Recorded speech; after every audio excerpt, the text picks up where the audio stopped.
been evacuated from the plant in recent days, but Ukrainian officials said yesterday that at least 100 could still be trapped. And scientists are worried about potentially lasting damage to the world's largest coral reef ecosystem. Australian government scientists say more than 90% of the coral surveyed this year was bleached in the world's largest reef ecosystem. Climate Research Director Simon Bradshaw. This is heartbreaking. This is deeply troubling. It shows that our barrier reef really is in very serious trouble indeed. We've seen very widespread bleaching during La Nina years, where usually the reef would be getting a bit of a reprieve. He says this latest report demonstrates that the reef's survival depends on steep global emission cuts within the decade. Tom Rivers, ABC News at the Foreign Desk. And you can follow us on Instagram and Twitter at CJAD800.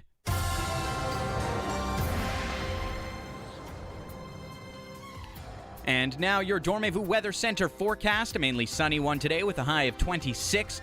We'll be keeping with this warm weather as skies stay clear tonight with an overnight low of 15. And then more sun tomorrow with a scorching high of 29. In Montreal right now, it's 18 degrees. For all the news during the day, stream us on your smart speaker. Just say play CJAD 800. Your next CTV News update is at 10:30. Fully charged and ready to roll. The Elias Macco Show, CJAD 800. Second hour of the Elias Macco Show. We begin by taking a look at Bill 96 and if it'll drive out businesses from the province. Bill 96 would require franchisation for all companies with at least 25 employees. That lowers the threshold down from 50. Also gives the OQLF the power to investigate internal or public complaints. Some other things about the bill, like the bill requires businesses to justify every time they hire anybody where the job would necessitate a language other than French. Could this cause an exodus of business from Montreal? One of the people that is raising concerns is Michel Leblanc. He's president and CEO of the Chamber of Commerce of Metropolitan Montreal, and he joins us on the line. Michel, welcome back to the show. Hello. Hello, everyone. Listen, Michel, this is why I want to have you on the show today. I wanted to have you on the show today is, there are a lot of groups that are upset with Bill 96, right? We saw it yesterday with First Nations. They brought their concerns to the National Assembly, and Simon Jolin Barrette was like, nope, not going to do it.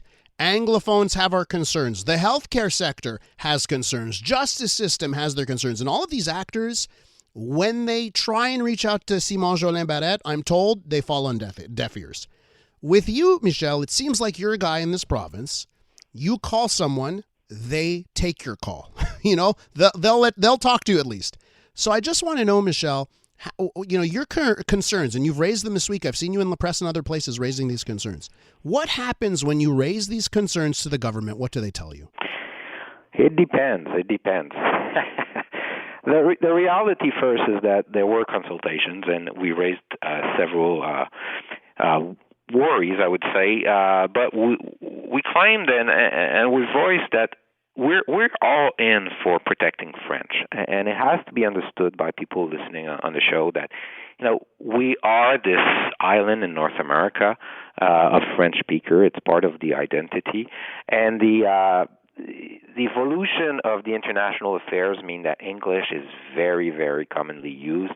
The technology, the applications, the websites, there are pressures all over that could threaten the use of French and the lasting of this identity. So we support that. Now, everything becomes, okay, how do you apply the necessity to protect French? And this is where you say people have some worries. Now, when I when I speak to the government, one issue I raised was that in the initial version, it was saying that if you have a contract, a business contract, it's only valid if it's in French. So we raised that with the government and saying, now, it doesn't make sense. Companies here make contracts with companies all over the world. Sometimes we are the major players, sometimes we're not. If we force those companies who have contract in French, what's going to happen is you're going to have the legal departments of businesses contracting in Toronto. They won't contract in Montreal because they will not be in a position to force French contracts with their partners.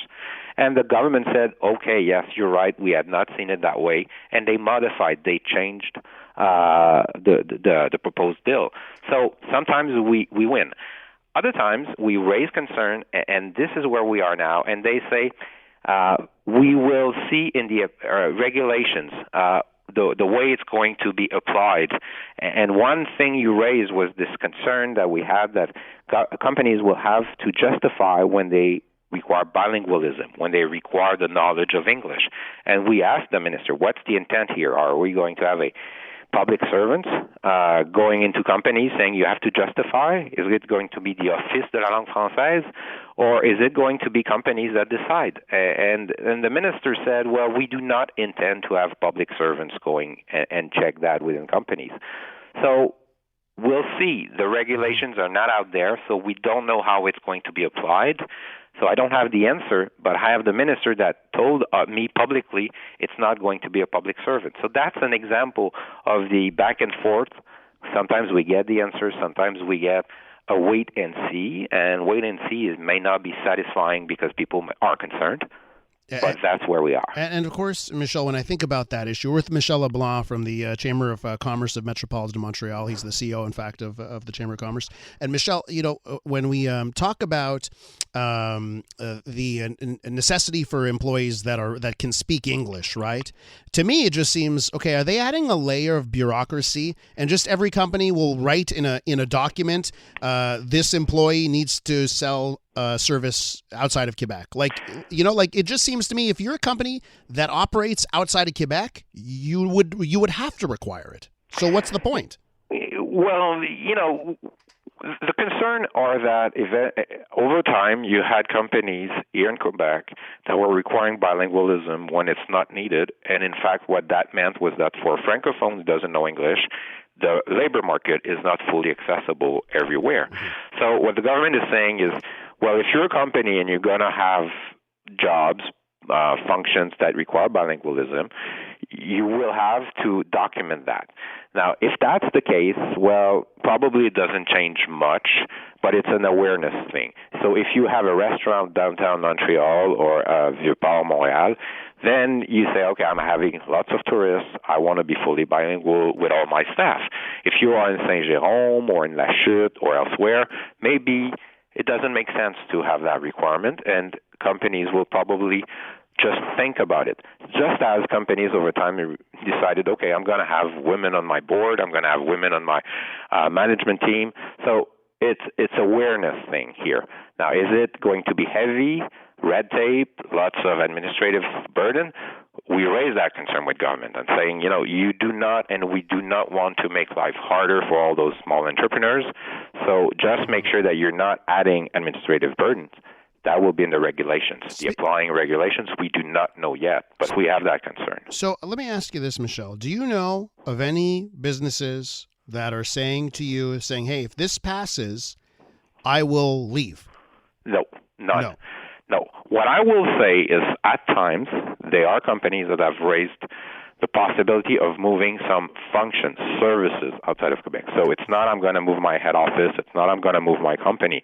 But if, for instance, you rule out that I use software in English and I'm having in Montreal my departments that services all Canada, well, I'm sorry, but I will not be able to service all my premises in Canada in French. So if you force me to use French, I will just move that function to Toronto or elsewhere in Canada to service the rest of Canada. That has been told, and that I've told to the government.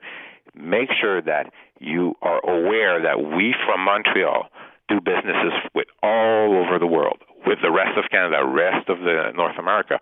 And those functions, those businesses, they have to be able to function in those services in English and in French. But in English is a necessity.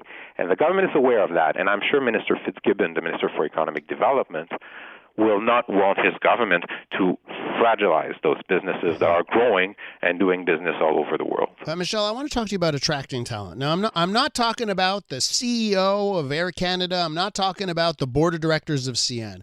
I'm talking about attracting talent. Let's say a startup in Montreal that does AI, And now they've grown to a particular level. They're booming. The tech industry is interested. It's an example that is real world. It's happening all the time. And you got to attract the top AI talent in the world. And you have some talent you want to bring in from the U.S. or from the U.K. or Australia, right? And now this legislation says these people move here. 6 months after they move here, they will not be offered service in any language other than French from the government. You're going to, and by the way, it also applies to, as much as the government says, oh, it won't apply to healthcare sector, the healthcare sector keeps coming on the show and saying, hello, look at the bill, it will apply. What about attracting talent? What do you think Bill 96 means when it comes to attracting people to move here to work for some of our great industries? Well, there are two elements in attracting talent. One is the temporary talent that you attract here, and they're not intending to stay. And these people, my understanding is, will have access to services that are not in French. They're here temporarily. Now, the ones that will want to stay here, the ones that will immigrate here, my understanding is it's going to apply to them. Now, 6 months is something that is very short, so a time that is very short, and clearly that's questionable. If myself, I was moving to Germany, I'm quite sure that in 6 months' time I would not be able to discuss with a German public servant in German. So clearly there has to be discussions and eventually perhaps changes. But again, this is about the way the principle is applied. The principle is you move to Quebec, at one point you have to realize that it's going to happen in French. And if I move to Germany or if I move to Spain, well, this is clearly the case. I'm knowing that me and my family will have to learn Spanish or German, and ideally it wouldn't take 14 years. It might take a few years, it might take a few months, but a few months is probably for my children, not me. Yeah, and you know, Michel, I get that, and I get, you know, for children going to French schools, but, you know, at the same time, if I'm 35 years old and I've got a great opportunity and I can choose to move to Silicon Valley or now Toronto, which is becoming a Silicon Valley of the North, or Vancouver, and then I've got Montreal, you do that to people who are 35, 40 years old that could come here and take their children, put them in French schools, and then the next generation. I think you're going to scare off a lot of people. I think that example of Germany is just a little bit off because you're going to scare people from coming here as opposed to other places. Well, you know, it's the debate, and again, it's something quite unusual. Mm-hmm. Quebec is something unusual on the planet. If I'm the Netherlands and I want to protect the use of Dutch, yes, sorry, thank you. Clearly, you know, my culture is not swamped into a huge dominating culture around. Quebec has to do some arrangements that are unusual. So again, to your statement, if I'm sending a signal that it happens in French here, and you have to learn it after a while, I think it makes sense. Now, am I pressing it too hard? Is it going to be too quick? That's debatable, and we see that debate happening right now. Michel Leblanc, you always take our calls. We really appreciate it. I hope the government keeps taking yours. Thanks for coming on the show. Thank you. Have a good day. Michel Leblanc is president and CEO of the Chamber of Commerce of Metropolitan Montreal. When we return, okay, thank goodness, no more language when we return. When we return, I'm going to take a look out the window because it's gorgeous, and we'll discuss, is this Montreal's first heat wave of the year? Technically, we'll take a look next with Laurie Graham from CTV Montreal. Traffic time at 11:18. Let's head straight over to Catherine Wood. And right now on northbound to Carrie, we have a bit of sluggish volume off and on. Côte Saint-Luc up, eastbound 40 on and off from Côte de Liesse to Saint Laurent. Met West is thick, VO to Carrie. 136 westbound inside the Ville-Marie Tunnel. Watch out for a stall blocking the right lane. Laurentian Autoroute southbound is a bit sluggish from Henri-Bourassa to the Met. Outbound Champlain, you're dealing with left lane maintenance until 2 this afternoon. You're heavy from before Nuns Island. Inbound has some volume from Taschereau. Outbound LaFontaine Tunnel still backing to the 40. Inbound is sluggish from around Mortagne on the Jean Lesage and Jean-Paul Vincent on the 132 East. Enjoy the best of summer this week at Super C. Until Wednesday, get 4 beef or chicken kebabs for just $14. That's Super C. Traffic and transit every 15 minutes on CJAD 800. Next report at 10:30. The Elias Macco Show, brought to you by the Brick's Moving Day Tent Sale. Save 60% off clearance items in the tent. The Brick, saving you more. This summer, chew up the road on a foodie tour through the townships in the Nissan Kicks. Experience the action with best-in-class combined fuel economy from the vehicle named Best Buy in its class by the 2022 Car Guide. And save big when you lease the Kicks S starting from the equivalent of $62 a week for 24 months. Which makes Kicks, in foodie speak, the cream of the crop. $270 a month, $1,695 down. Retail value of $22,243 until May 31st. Details at nissan.ca. Beneva is more than just a new player in the home and car insurance world. They're really good people, too. Like Dave, who waited until 11:11 to call back a rather superstitious client. That's really nice. Or Lucy, who whispers to her client who just got back from the spa. Gee, that's so nice. Or Alan, who raps the details of a contract for a client who loves rap. Now you're talking nice. With such good people, you know you're covered. You bet. For your home and car insurance, compare us. It's worth it. Beneva. New Tim's loaded wraps are packed with delicious ingredients like tasty grains, slow-cooked or crispy seasoned chicken, and our delicious habanero or cilantro lime sauce. Deliciously satisfying. New Tim's loaded wraps. Try one today at participating restaurants in Canada.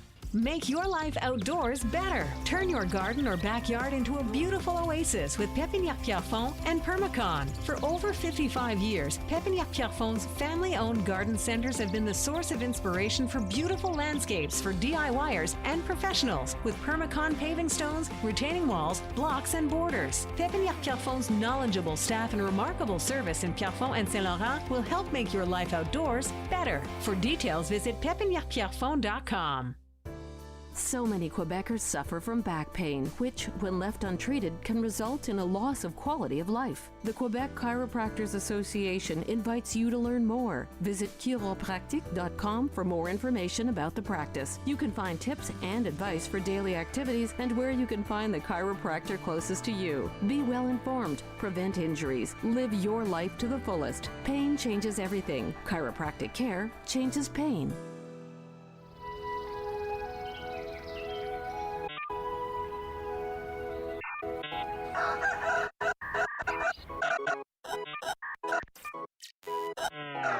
High-speed internet will soon be available in all of Quebec's regions. With high-speed internet to stimulate social and economic development in every region across the province, all of Quebec is accelerating. A message from le gouvernement du Québec. Very few things are impossible. I know something that's impossible. Okay, tell it. Having a big event and not creating a pile of junk. Okay, but it's easily fixable. Oh, I get it. All I have to do is point. All you have to do is point. Junk from a party or celebration or holiday. Junk from moving in or from moving out of a new place. We make junk disappear. All you have to do is point. Call 1-800-GOT-JUNK or visit 1-800-GOT-JUNK.com. Hey, my dad's stronger than your dad. Yeah? Well, is your dad capable of 460 pound-feet of torque, get 9.1 liters per 100 kilometers on the highway, and can he tow up to 13,300 pounds like the optional Duramax turbo diesel engine in the redesigned 2022 Chevrolet Silverado 1500? No.